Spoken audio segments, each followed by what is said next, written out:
Mga kapatid sa pananampalatayang Islam, lagi natin tatandaan na si Shaitan ay nandirito sa mundo, nag-exist siya dito sa mundo.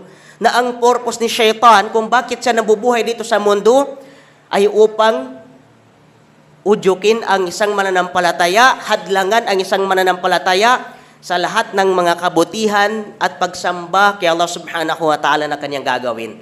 Kaya lagi tayo nakikipagtuos kay Shaitan sa araw-araw na pamumuhay natin. Yun nga lang yung paggising natin sa madaling araw, napakalakas ng waswas ni Shaitan. Ilan ba sa atin ang hindi nagigising sa oras ng Salatul Fajr? Anong dahilan kung bakit hindi siya nagigising sa oras ng Salatul Fajr? Dahil sa hindi niya kayang bitawan ang himbing ng kanyang pagtulog sa madaling araw. Subhanallah. Kapatid, sa oras ng Salatul Fajr, isa yan sa oras na kung saan napakalakas ng waswas ng bulong ni Shaitan sa isang tao. Bakit? Yan din yung oras na kung saan napakaraming pagpapalat biyaya ng Allah subhanahu wa ta'ala sa sino mang tao na kaya niyang tumayo sa oras ng Salatul Fajr at makapagsagawa siya ng Salatul Fajr. Anong halimbawa? Yung 2 rakaat lang na sunna bago isagawang Salatul Fajr, khairu minad dunya wa ma fiha. Mas mainam sa mundo at nilalaman ng mundo. Sunna pa lang yun, na mas mainam sa mundo na inaasam-asam mo. Yung hinahabol mo na mundo, magsunna ka lang, qabla al-fajr, bago magsagawa ng Salatul Fajr, mas mainam yun sa nilalaman ng mundo. Subhanallah.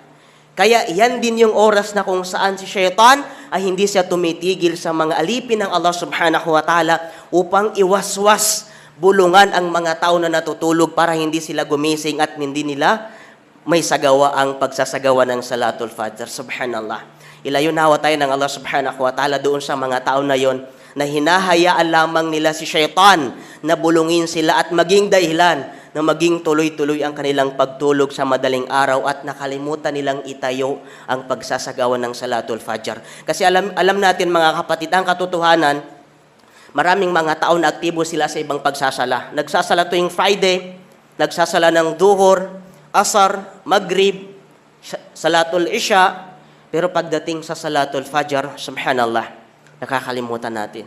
Yun pa yung oras ng sala na pinakamalaking biyaya kay Allah subhanahu wa ta'ala, pero ang nakakalungkot, dahil lamang sa waswas ni Shaitan na ayaw tayong bumitiw sa himbing ng pagtulog natin, ay nagiging dahilan kung kaya't hindi na natin naitatayo ang Salatul Fajr. Alam natin na Shaitan, ang trabaho niya sa atin, ay hadlangan tayo sa lahat ng mga pagsamba natin kay Allah. Take note natin yan. Lagi natin kontrahin ang waswas ni Shaitan sa atin. Kasi yun ang trabaho niya dito sa mundo. Kung ano yung nakikita niya na mabuting gagawin mo, halimbawa pag nag-alarm ka, nagigising ka ng madaling araw, para magsagawa ng Salatul Fajr, doon ka sasalangwatin ni Shaitan para hindi mo may sagawa yung oras ng Salatul Fajr. Kaya sabi ng Allah subhanahu wa ta'ala sa banal na Quran, isa ito sa kasunduan nila kay Iblis. Sabi ni Allah subhanahu wa ta'ala, ثُمَّ لَآتِيَنَّهُمْ مِنْ بَيْنِ أَيْدِيهِمْ وَمِنْ خَلْفِهِمْ وَعَنْ أَيْمَانِهِمْ وَعَنْ شَمَائِلِهِمْ. Sino nagsabi nito? Si Shaitan.